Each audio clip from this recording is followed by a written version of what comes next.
మేము శ్రీకాళహస్తి నుంచి వస్తున్నాం. మేము శ్రీకాళహస్తి మున్సిపల్ కమిషనర్ పైన హైకోర్టులో 5 కేసులు నమోదు చేశాం.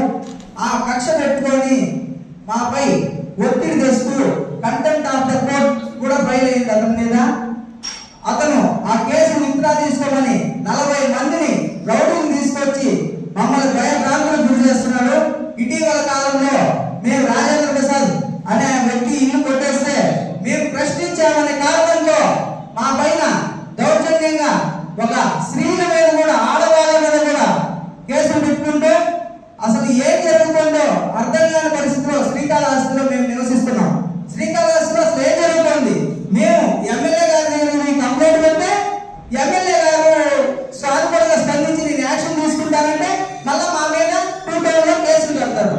ఇదేం అన్యాయం, ఇదే అరాచకం. కలెక్టర్ గారి దగ్గర వెళ్ళి మా కష్టాలన్నీ మేము కంప్లైంట్ ద్వారా ఇస్తే కలెక్టర్ గారికి బ్యాడ్ రిపోర్ట్ మా మీద యాంటీగా ఆక్రమించారంటారు. రిజిస్ట్రేషన్ ఉన్నప్పుడు ఆక్రమించింది ఎలా అవుతుంది? రిజిస్ట్రేషన్ డాక్యుమెంట్ ఇవన్నీ అసలు ఎవరో ఇల్లు కొట్టి మా పేరు ఎలా వేస్తాడు? అసలు ఇతను చదువుకున్నాడా లేదా? లేదంటే ఎవరో ఇల్లు కొట్టి మా అడ్రస్లు మా పేరు లేడు ఎంతవరకు కరెక్ట్? మా పరువు నష్టం చేశాడని ₹1,00,00,000 పరువు నష్టం లీగల్ నోటీస్ కూడా పంపించాము. ఇవన్నీ మనసులో పెట్టుకొని మా కుటుంబంపై ఇల్లు కొట్టేస్తానని దౌర్జన్యంగా వచ్చి దిగాలేడు. ఇది ఎంతవరకు కరెక్ట్? నారా లోకేష్ గారికి చెప్తే అక్కడికి వెళ్ళారని చెప్పి మళ్ళీ మా మీద ఇబ్బంది పెట్టేసుకోవడానికి వెళ్ళిపోయాడు. CDMAలో కంప్లైంట్ పెట్టాం ఇతని పైన. ఇతని కమిషనర్ హెడ్ ఆఫీస్ లో కంప్లైంట్ పెడితే అక్కడికి వెళ్ళి మీరు కంప్లైంట్ పెడతారా అనేసి 8 కంప్లైంట్ పెట్టాము. 10వ తేదీ వాడికి దిగాలు వేశాడు. ఇది నిదర్శనం. పేపర్లన్నీ పక్కా ప్రూఫ్తో ఉన్నాం. అతను ఒక రౌడీ బ్యాచ్ ని తీసుకొని వచ్చి విత్ ప్రూఫ్స్, వీడియో ప్రూఫ్స్ తో కూడా ఉన్నాయి. ఎమ్మెల్యే గారికి చెడ్డ పేరు తెస్తూ ఎంతో కష్టపడి కాళహస్తి నియోజకవర్గాన్ని గొప్ప స్థాయికి తీసుకెళ్లాలని ఎమ్మెల్యే గారు కష్టపడుతుంటే ఈ మున్సిపల్ కమిషనర్ 8 నెలలుగా అరాచకాన్ని తట్టుకోలేని పరిస్థితిలో గడిపినాం.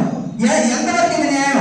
అతని కింద స్టాఫ్ ఒక్కొక్కరు నా దగ్గరికి వచ్చి వాళ్ళ బాధలు చెప్తుంటే కళ్ళల్లో నీళ్లు తిరుగుతున్నాయి. ఏమని ఎంతసేపు మర్యాద ఇవ్వకుండా వసే అనే సంబోధిస్తూ ఎంత ఘోరాతి ఘోరంగా మాట్లాడుతున్నారంటే ఒక కమిషనర్ స్థాయిలో ఉన్న వ్యక్తి ఇలా ఎంతవరకు మాట్లాడొచ్చని నేను ప్రశ్నిస్తున్నా. కలెక్టర్ గారు వెంటనే స్పందించి ఇతనిపై ఎంక్వైరీ చేయండి అని ప్రెస్ మిత్రుల ద్వారా మేము తెలియజేస్తున్నాం. ఆల్రెడీ ఎస్పీ గారు కూడా కంప్లైంట్ రైజ్ చేశారు. డిఎస్పీ గారు పిలిపించి ఎంక్వైరీ చేశారు. అన్ని ప్రూఫ్లతో ఉన్నాం మేము. ఆల్రెడీ ఆ రికార్డులు కూడా మేము ఇస్తాం. కొట్టేస్తాను, చంపేస్తాను మిమ్మల్ని. ఉన్నీను ఒక స్త్రీని ఎలా ఇబ్బంది పెట్టారో చూడండి. వినండి, ఇవన్నీ ప్రూఫ్లే, వీడియో ప్రూఫ్లే. ఆల్రెడీ హైకోర్టులో ఇతని పైన 4 కేసులు ఉన్నాయి. ఇప్పుడు కొత్తగా ఇంకో కేసు వేస్తామని తెలుసుకొని మా ఇల్లు ప్రూవ్ చేస్తానని అతనే నోటీస్ స్వయానా ఇచ్చాడు. ఇది ఎంతవరకు కరెక్ట్? కోర్టు ఆర్డర్ లేకుండా ఎలాగో ఇల్లు ప్రూవ్ చేస్తారు. ఇది చాలా అరాచకం చేస్తున్నాడు కమిషనర్. ఒక గౌరవమైన స్థాయిలో గవర్నమెంట్ ఆఫీసర్ అయ్యింది ఇలా చేయడం ఎంతవరకు కరెక్ట్? ఆర్టీఓ గారు ఇవన్నీ పక్కా రికార్డెడ్. ఆర్టీఓ గారికి చెప్తున్నాను, ఇది ఎంజాయ్మెంట్ పట్టా గారు సేల్డీడ్ ఉంది, అన్ని పక్కా ఇన్ఫర్మేషన్ తో ఉన్నాం. మేము మా ఇల్లు ఎందుకు కొట్టేస్తారు? మేము 10 ఏళ్ళగా ఉన్నాం. ఇన్ని రోజులు కానీ మున్సిపాలిటీ సిబ్బంది ఈ రోజు కేసు వేసామనే కారణంతో ఎలా వస్తారు? ప్రశ్నిస్తున్నా. లోకేష్ గారి దగ్గర న్యాయం చేస్తా అన్నారు. ఇక్కడి నుంచి ఎంక్వైరీ చేశారు. అతని మీద CDMA కూడా ఆల్రెడీ అనంతపురం రీజనల్ ఆఫీస్ నుంచి ఎంక్వైరీ డిపార్ట్మెంట్ వస్తుంది. ఇవన్నీ తెలుసుకొని మమ్మల్ని భయభ్రాంతులకు గురి చేస్తున్నాడు. అతన్ని హైకోర్టు నుంచి కూడా షోకాస్ నోటీస్ ఇష్యూ అయింది. ఏమని? నువ్వు ఎందుకు ఇలా చేశావు అంటే అతను 2 వాయిదాలకి సమాధానం నాకు టైం కావాలి అని ఇచ్చాడు. ఇప్పుడు నీ holidays after, court holidays after అతను ఆల్రెడీ కోర్టుకు వెళ్ళాలి. అక్కడ ఇతనికి శిక్ష పడతారని తెలుసుకొని మేము కోర్టు పోయినాను, వీళ్ళని ఇల్లు కొట్టేసి వెళ్తాను, ఏమో కేసు అవుతారులే, నాకు పైన పెద్ద వాళ్ళు ఉన్నారు, మేము చూసుకుంటాం అనే విధంగా ఒక IAS అధికారి విజయవాడలో CDMA పోతే IAS అధికారి ఎంత వాల్యూగా మాట్లాడారు నాకు తెలుసు. అతను మాట్లాడిన మాటలు చాలా గౌరవంగా మాట్లాడాడు. ఇతని గురించి మొత్తం చూశాడు. అతను కూడా వాల్యూ ఇవ్వకుండా అతని కంప్లైంట్ 22వ తేదీ ఇచ్చామని 25 నోటీస్ ఇచ్చినట్టు 27వ తేదీ ఇస్తాడు.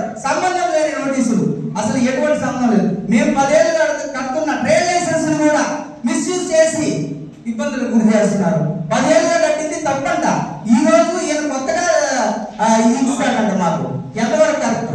నోటీస్ ఇవ్వాలి ఏదైనా, ఇతను నోటీస్ ఇవ్వడు, అర్ధరాత్రిలో డ్యూటీలు వేస్తాడు, సచివాలయ సిబ్బంది ఇబ్బంది పెడతాడు. ఇంత ఇబ్బంది పెట్టడం కరెక్ట్ కాదు. మేము ఆల్రెడీ ఈ రోజే విజయవాడ బయలుదేరుతున్నాం. సీఎం గారికి అన్ని విషయాలు డీటెయిల్ గా చెప్తానికి వెళ్తున్నాం. మా ఇంటి పైన రాత్రిలో వచ్చి దౌర్జన్యం చేస్తే ఆయిల్ ఉంది, మొత్తం మా గోడౌన్ మొత్తం ఆయిల్ ఉంది. ఒక్కసారి ఫైర్ అయిందంటే చుట్టుపక్కల మొత్తం ఏమీ ఉండవు, మొత్తం కాలిపోతాయి. ఇది హెచ్చరిక మాత్రమే. నువ్వు కొట్టేసిపోతుంటే కొట్టేసిపో, మా శవాల మీద నుంచి నడిచి వెళ్లాల్సిందే. మీరు గవర్నమెంట్ ఆఫీసర్ ప్రతి ఒక్కరికి చెప్తున్నా, కలెక్టర్ గారు మీకు తప్పుడు సమాచారం ఇస్తున్నారు, ఆర్టీఓ గారు తప్పుడు సమాచారం ఇస్తున్నారు, ఎమ్మెల్యే గారు మీకు తప్పుడు సమాచారం ఇస్తున్నారు. మీరు న్యాయం చేయకపోతే ఏం జరుగుతుందో. ఇతను ఎంత అరాచకానికి పాల్పడుతున్నా అంటే ఒక గోండాలు రౌడీలు పెట్టుకొని 10 మంది గోండాలు సపరేట్ తీసుకొస్తాడు. 50 మందికి ఎటువంటి అధికారిక ప్రెస్ లేవు, అధికారిక ట్యాగులు లేవు, ఐడి కార్డులు ఉండవు. అయినా వీళ్ళు ఎవరని మేము మా ఆడవాళ్ళు ఉంటే వస్తే కలుపుది, లేదంటే బద్దలు కొడతా నేను అంటాడు. గుణపాలు తీసుకొస్తాడు, పాలలు తీసుకొస్తాడు. ఇవన్నీ రికార్డెడ్, ఓన్లీ మొత్తం ఫోన్ లో వీడియో రికార్డెడ్ ఉన్నాయి. గౌరవం ఇంత వ్యాపారం, మేము వ్యాపారస్తులం అండి, మేమేం పొలిటీషియన్స్ కాదు. ఏ పార్టీలో మేము తిరగలేదు, మాకు అవసరం లేదు. మేము వ్యాపారం చేసుకుంటుంటే మా అనుసులు తీసుకొని ఇట్లా ఇబ్బందులు పెడుతున్నాడు. మేము ఎటువంటి ఏం కావాలి సార్ మీకంటే, మిమ్మల్ని ఏదో చేసే నేను కాళహస్తి నుంచి పోతాను, లేదంటే నేను వెళ్ళను. కానీ మున్సిపల్ కమిషనర్ భవానీ ప్రసాద్ పక్కగా ఆయనే అంటున్నాడు, ఆయనే పక్కా ప్రూఫ్ ఉంది మన దగ్గర. మేము ఎమ్మెల్యే గారిని వెళ్ళాము సార్, ఇలా ఇల్లు కొట్టేస్తున్నారు సార్, కొట్టేసింది కాకుండా వేరే వాళ్ళ పేర్లన్నీ ఇంక్లూడ్ చేసి మా మీద చేశారు సార్ అంటే, సరే నేను యాక్షన్ తీసుకుంటా, నేను ఎంక్వైరీ చేస్తాను. ఎమ్మెల్యే గారు మాకు సానుకూలంగా స్పందించారు. స్పందించి అతని మీద చర్యలు తీసుకొని పైకి పెట్టినట్టున్నారు. అతను వెంటనే విట్టుటౌన్ పోలీస్ స్టేషన్ మా మీద కేసు పెట్టాడు. మేము పెట్టినట్టు ఆ శిక్షణలన్నీ మీకు ఆల్రెడీ ప్రూఫ్ ద్వారా ఇచ్చున్నాము. ఆ షోకాస్ నోటీస్ కూడా హైకోర్టు ఇచ్చున్నాము. మా ఇంటి డాక్యుమెంట్స్ కూడా ఉన్నాయి. మా ఇంటి డాక్యుమెంట్స్ ఇవి. పన్ను లేకపోతే బేగాలు వేస్తారా? ఇంటి పన్ను లేకపోతే ఫైన్ వేస్తారు, ఏదైనా ఇదేదైనా వేస్తారు. ఇంటి పన్ను లేదని కొట్టేస్తానంటారు.